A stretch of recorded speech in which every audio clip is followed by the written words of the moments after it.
विपत्ति आ गई तो जिनेंद्र भगवान का उपदेश है कि अगर विपत्ति में तुम्हें दुख रहित होना हो, विपत्ति अपने आप में दुख नहीं है, विपत्ति में दुख रहित रहने का उपाय है समता। विपत्ति में कषाय करने पर दुख होता है और कषाय न करो तो दुख नहीं होता। सुकुमार स्वामी पर विपत्ति आई कि नहीं? कौन सी विपत्ति आई? शालिनी ने उनके ऊपर उपसर्ग किया, लेकिन सुकुमार स्वामी दुखी हुए क्या? क्यों नहीं हुए? क्योंकि उन्होंने शरीर का राग छोड़ दिया। शरीर से राग करो तो दुख होगा और राग न करो तो दुख नहीं होगा। तो विपत्ति दुख का कारण नहीं है, दुख का कारण अपने कषाय भाव है।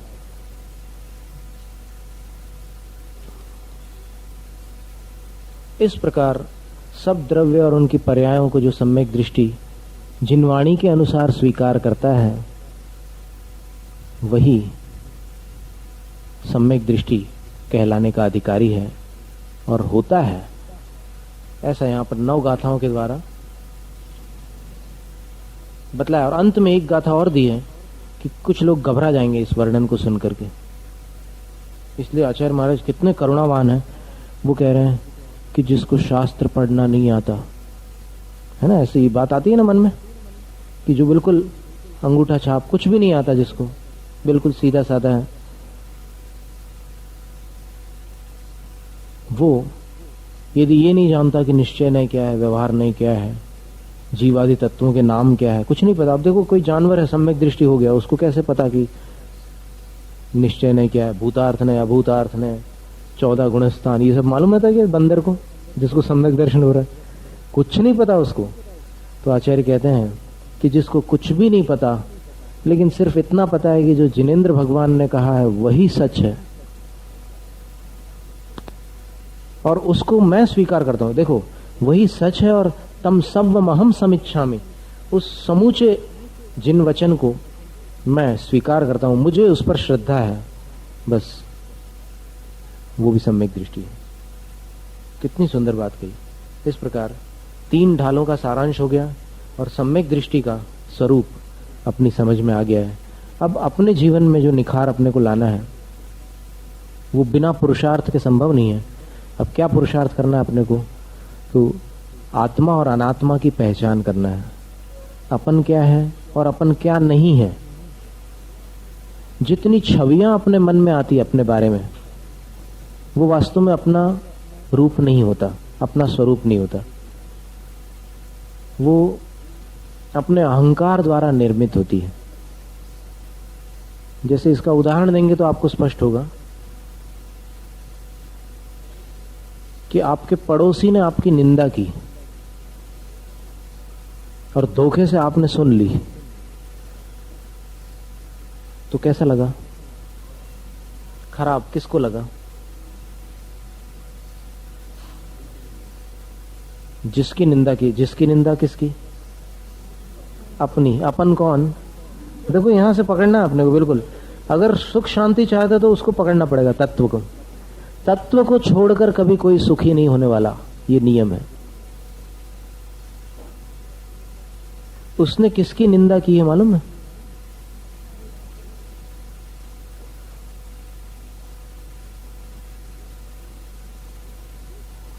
आपकी जो छवि उसने अपने मन में बना करके रखी है उसकी। बहुत गहरी बात है। इसको थोड़ा सतर्क होकर, थोड़ा जागृत होकर, थोड़ा निष्प्रमाद होकर, थोड़ा सुस्ती छोड़कर, थोड़ा दीवार से हटकर सुन लेना है। क्या कह रहे हैं? निंदा करने वाला किसकी निंदा करता है?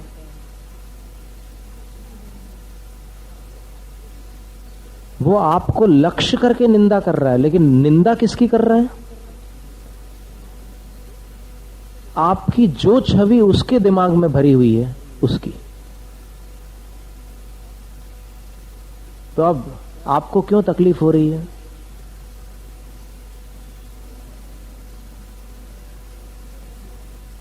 उसके मन में आपकी छवि बिगड़ी है और तकलीफ आपको हो रही है। क्यों? क्योंकि आपके अंदर ये आकांक्षा है कि मेरी छवि सबके अंदर अच्छी रहे, है कि नहीं आकांक्षा? बस इस आकांक्षा के कारण अपन दुखी होते हैं। इस आकांक्षा को अगर अपन छोड़ दें, अपन ये सोचने लग जाएं कि उसका मन है और उसका मुंह है, वो चाहे जैसे इस्तेमाल करे, तो फिर अपने को कभी दुख नहीं होने वाला।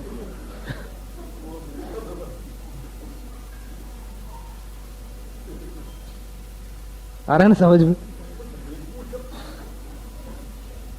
कभी आकुलता नहीं हो सकती। इसलिए आचार्य कुंदकुंद स्वामी ने प्रवचन सार की 241वीं गाथा में कहा है, प्रशंस निंद समो। जो श्रमण होते हैं वो प्रशंसा और निंदा में एक समान रहते हैं। समान क्यों रहते हैं? क्योंकि वो जानते हैं कि चाहे प्रशंसा के शब्द हो या निंदा के शब्द हो, है तो शब्द ही पुद्गल द्रव्य की पर्याय है। तो फिर इन शब्दों को सुनकर मुझे आकुल व्याकुल होने की क्या आवश्यकता है? ये तो उसका फैसला है। क्या किसी का फैसला अंतिम फैसला हो सकता है? पहले ये निर्णय कर लो अपन। मान लो किसी ने आपकी निंदा की, उसने जो कुछ कहा, क्या वो अंतिम सच है? बताओ। अगर वो सत्य नहीं, अंतिम सत्य नहीं है, तो फिर आप क्यों परेशान होते हैं? अब अपनी असली में 3 छवियां होती है।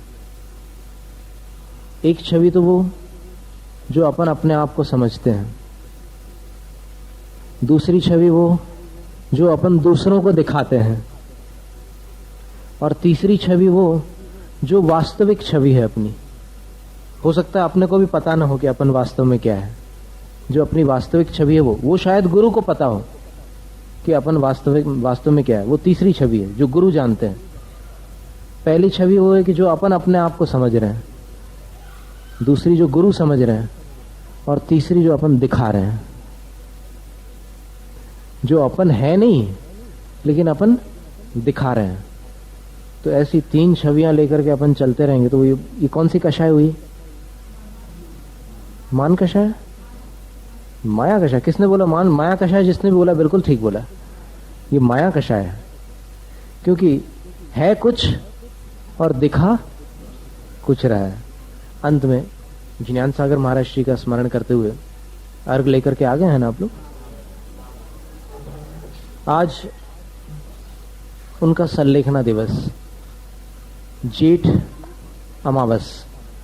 यद्यपि गुजरात में, महाराष्ट्र में ये जो अमावस है वैशाख महीने की अमावस है, लेकिन जैन तिथि दर्पण के अनुसार आज ज्येष्ठ अमावस्या है। नहीं, महाराष्ट्र में भी वही चलता है जो गुजरात में चलता है। हम महाराष्ट्र से ही आए ना यहाँ, इसलिए वो जानकारी है हमें।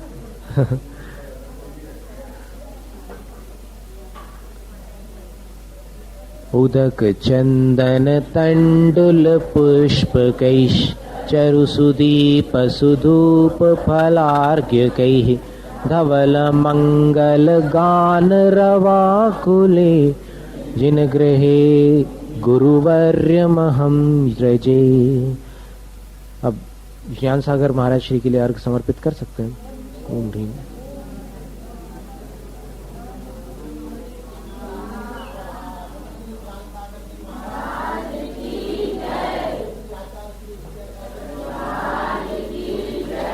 अब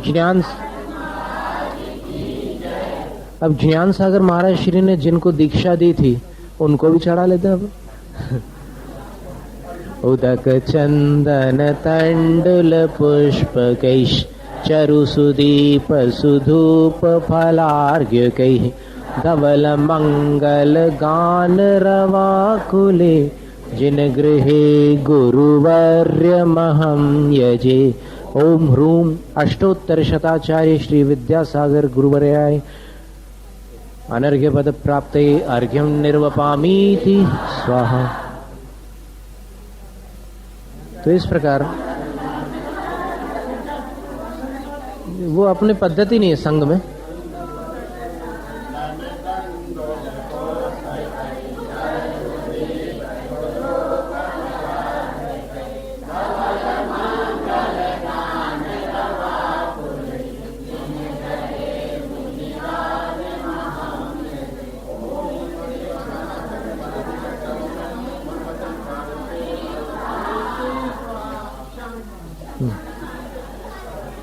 ये आचार्य श्री के संग में शुल्लक, एलक और आर्यिकाओं के लिए ये अर्घ और पूजन की पद्धति नहीं है। फिर भी चढ़ा लिया आपने तो ठीक है, शास्त्रों में तो खैर आता है उल्लेख कहीं। तो ज्ञान सागर महाराज श्री के बारे में थोड़ी सी जानकारी। उन्होंने संलेखना के पहले, ये संलेखना उनकी हुई थी सन 1973 में, और उस दिन 1 जून की तारीख थी। समय 11 बजे का था सवेरे का, और 1 जून सन 1973 में आचार्य ज्ञान सागर महाराज श्री की संलेखना संपन्न हुई थी। और उसके बारे में खुरई नाम का एक स्थान है सागर से 54 किलोमीटर, वहां आचार्य महाराज ने जब प्रवचन दिया था, सन 85 की बात बता रहे हैं हम लोग ब्रह्मचारी थे उस समय, ग्रीष्मकालीन भव्य वाचना हुई थी वहां। तो उसमें ये जो दिन था, उस समय आचार्य श्री ने बतलाया था कि ज्ञान सागर मुनि महाराज को एक बीमारी थी पैर में, जिसको साइटिका बोलते हैं। पैर शून्य पड़ जाते थे और फिर बहुत वेदना होती थी, तो बार बार उनको करवट बदलनी पड़ती थी। और फिर एक रात तो आचार्य जी ने अपने हाथ पर उनका सिर रख करके उनको सुलाया था। और फिर कितनी जागृति और कितनी सेवा भावना होगी कि जब ऐसा लगता था कोई ऐसा स्पंदन, मान लो इस तरफ से ऐसे खिंचाव आ रहा है मसल्स में, तो फिर वो समझ जाते थे कि अब किस तरफ उनको करवट बदलवानी है। सीधे लेटे हुए हैं और करवट दिलानी है। तो ये सब सेवा बहुत जी जान से की आचार्य महाराज ने। और फिर कुछ लोगों का तो ये मानना है कि आचार्य श्री का आज जितना नाम है वो उस पुण्य के फल स्वरूप है जो उन्होंने गुरु की सेवा करते समय कमाया है। ऐसी सेवा की उन्होंने कि जिस सेवा की कोई तुलना नहीं है। और राजस्थान के विद्वान तो कहते हैं कि लाखों रुपयों की संपत्ति अगर पिता अपने बेटे को दे दे तो भी वो बेटा अपने मरणासन्न पिता की उतनी सेवा नहीं कर सकता जो इन्होंने गुरु की सेवा की है। वो स्वयं उठाते थे हाथों में, और फिर जैसे माँ बच्चे की देखरेख करती है, सब कुछ करती है माँ बच्चे की देखरेख में। आप इससे कल्पना कर लो कि क्या क्या नहीं करती सेवा में, वो सब सेवा की है आचार्य जी ने। और संलेखना के पहले उन्होंने 22 नवंबर सन 72 में आचार्य पद अपने शिष्य को सौंप दिया था। और उसके बाद वो क्रम चलता रहा संलेखना का। और संलेखना का क्रम चलते चलते बीच में कई बार बहुत शिथिल अवस्था हो जाती थी, आवाज भी नहीं निकलती थी गले से। कभी उपवास चलते थे, कभी ऊनोदर चलता था। वो जो क्रम रहता है संलेखना का, 12 वर्ष तक का क्रम चलता है वो, तो सब साधनाएं चल रही थी बराबर व्यवस्थित। और कभी कभी क्या होता है कि जब शरीर बहुत शिथिल होता है तो फिर ऐसे आंख बंद हो जाती है, और फिर उसके बाद ऐसी अवस्था आ जाती है कि न जागृत है न सोए हैं, और कोई कुछ बोलता है तो फिर सुन भी नहीं रहे हैं। ऐसी स्थिति भी बनती है कभी कभी, इसको गाफिल अवस्था बोलते हैं। इसीलिए वो समाधि भावना में कहा ना, गाफिल न होने पाऊं, धर्मात्मा निकट हो, चर्चा धर्म सुनावे। तो एक बार ऐसे ही देखने में ऐसा लग रहा था कि महाराज श्री शायद गाफिल हो गए हैं, तो फिर इन्होंने प्रयास किया कि चलो इनको गुरु महाराज को जागृति आए, संलेखना का समय चल रहा है तो इसमें प्रमाद कम से कम हो। तो प्रश्न पूछा कि महाराज जी क्या चल रहा है अंदर। तो फिर तुरंत ज्ञान सागर महाराज जी ने समय सार की गाथा पढ़ के सुना दी। ए गो में सत्सदो अप्पाणान दंसन लक्षणों शेष बाहिरा भावा सव्य संजोग लक्षणा। तब फिर महाराज श्री को लगा कि देखो संलेखना के समय भी कितने सतर्क है।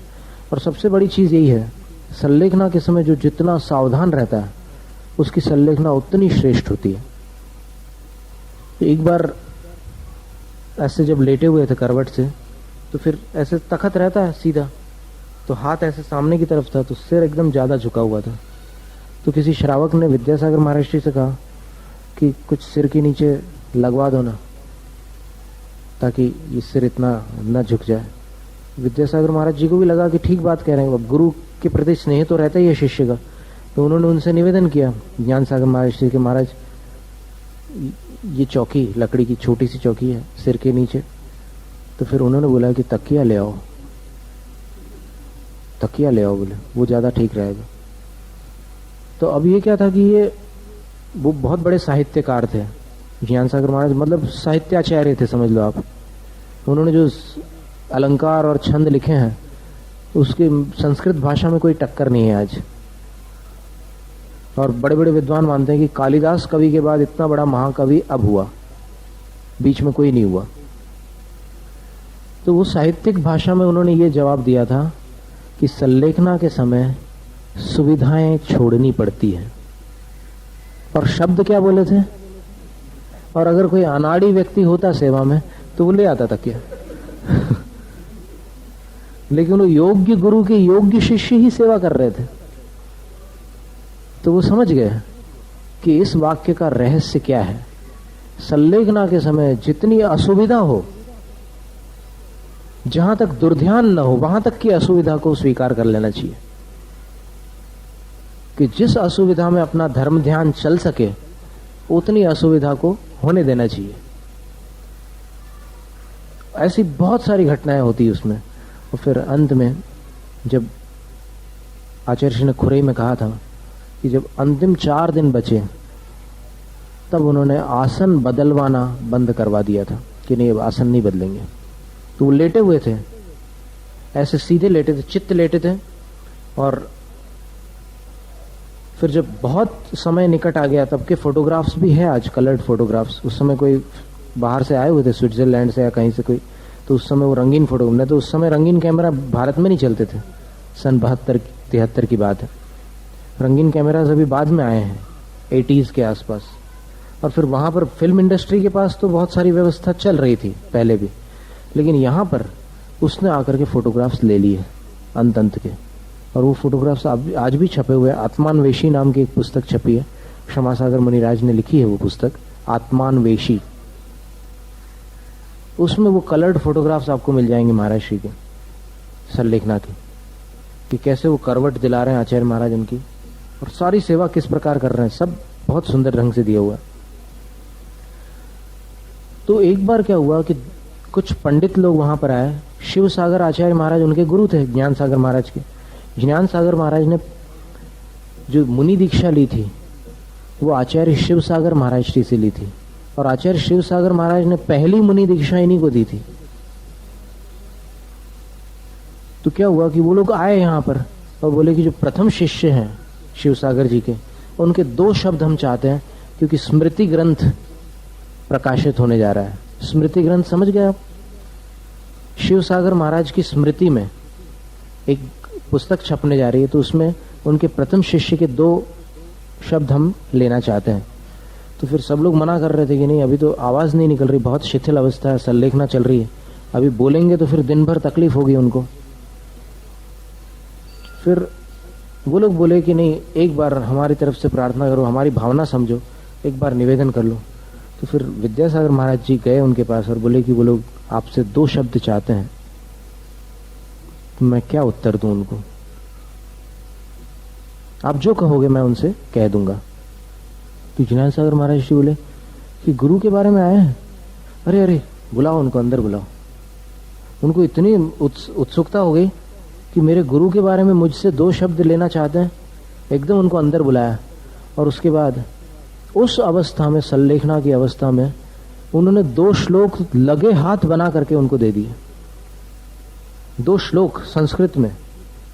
तो इससे आप अनुमान लगा सकते हैं कि जीवन भर कितना अभ्यास रहा होगा उनको संस्कृत काव्यों का, कि तुरंत उन्होंने श्लोक बना करके दिए। संस्कृत वाक्य बना करके दे दे तो भी मतलब वो बात अपने गले उतर जाती कि ठीक है, संस्कृत भाषा जिनकी बहुत अच्छी थी तो उन्होंने संस्कृत में वाक्य, पर कविता बना करके दे दी उन्होंने। और उसका सारांश ये था कि जिनकी कृपा से मैं ज्ञान का सागर बना, उनको मेरा नमस्कार हो। यानी जिन्होंने मुझे ज्ञान सागर बना दिया उनको मेरा नमस्कार, उनके लिए मेरी श्रद्धांजलि हो। वो 2 श्लोक आज भी शिव सागर महाराज के स्मृति ग्रंथ में छपे हुए हैं। और उसके बाद अंत में जब आज के दिन 11 बजे उनकी संलेखना हुई, 4 दिनों तक उन्होंने आसन नहीं बदला था अंत में। फिर आज जब उनकी संलेखना हो गई तो फिर हमारे गुरु महाराज को अपने गुरु का जो वियोग हुआ था उस समय, भावों में तो कभी जीव वियोग होता नहीं, लेकिन उस समय जो सानिध्य का बिछोह हो गया था, तो उस समय आचार्य श्री ने मतलब गुरु की स्मृति, क्यों उस समय वो दशा थी कि आचार्य श्री भी बहुत छोटे थे, मैंने उनकी उम्र कितनी रही हुई, 30 साल से भी बहुत कम उम्र थी, और उस समय जो वियोग हो गया तो आचार्य श्री को उन्होंने हिंदी भाषा सिखाई थी, संस्कृत सिखाई थी, क्योंकि ये तो कन्नड़ भाषी थे, साउथ से आए हुए थे, कर्नाटक से 2 दिन की रेल यात्रा करके। तो हिंदी भाषा सिखाने के लिए जो हिंदी शब्द होते थे, संस्कृत में व्याकरण के सूत्र होते, 5 सूत्र डेली कंठस्थ करने का नियम था उनके लिए, आचार्य श्री को उस अवस्था में, ब्रह्मचारी अवस्था में। तो फिर वो लिखते नहीं बनता तो बच्चों को कैसे सिखाते हैं, वैसे इन्होंने सिखाया था। जब बच्चा नहीं लिख पाता तो फिर उसको पहली बार जब लिखवाते हैं तो उसका हाथ पकड़ करके ऐसे क बना करके देते हैं कि ये देखो ये क है, अब इसके नीचे तुम बनाओ, खुद बनाओ बोले। तो ऐसे ज्ञान सागर महाराज जी ने उनको 12 खड़ी सिखाई थी ब्रह्मचारी अवस्था में, विद्याधर ब्रह्मचारी जी को ऐसे हाथ पकड़ करके 12 खड़ी सिखाई थी। और फिर उसके बाद इतना विद्वान बना दिया कि अष्ट सहस्री तक पढ़ा दी उन्होंने। अष्ट सहस्री को विद्वान लोग कष्ट सहस्री बोलते हैं, इतना कठिन ग्रंथ है वो पढ़ा दिया उन्होंने। और फिर बाद में बोला कि तुम बहुत देर से आए। क्या मतलब इसका? कि जल्दी आते तो और कुछ सिखा देते, लेकिन इतने समय में कितना सिखा सकते थे, देर से आए। तो जब गुरु का वियोग हुआ तो फिर ये सारी चीजें स्मृति में एकदम झलकती थी कि मेरे गुरु ने उस समय मुझे ऐसा सिखाया था, ये किया था, वो किया, वो सब चीजें एकदम झूलती है यादों में। और फिर गुरु का स्नेह, तो गुरु का स्नेह रहता ही है। तो फिर उस समय आचार्य श्री की आंखों में आंसू भी आ गए थे गुरु का जब वियोग हुआ था, क्योंकि ये वियोग जो था ऐसा वियोग था कि वो चिर वियोग जिसको कहते हैं, कि दोबारा इस जन्म में तो फिर उस रूप में मिलन नहीं हो सकता। स्मृतियों में, भावों में तो हमेशा रहेंगे, लेकिन अब वो चरणों की सेवा कैसे मिल सकती है। और उसके बाद आचार्य श्री ने होली तक, आज के दिन से लेकर होली तक केवल दूध, पानी और रोटी ली है, तीसरी वस्तु भोजन में ग्रहण नहीं की होली तक। माने कितने महीने, अब आज से लगा लो आप। तो इस प्रकार ये ज्ञान सागर महाराज श्री का अपन ने थोड़ा सा स्मरण किया था कि उनसे विद्यासागर महाराज आए और विद्यासागर महाराज जी ने हमें दीक्षा दे दी, तो हम आकर के आपको कुछ 2 बातें सुना रहे हैं 9.5 महीने। तो ऐसी ये घटना है। और अब अपने को अपने जीवन में क्या करना है, ये अपने विवेक से सोचना है।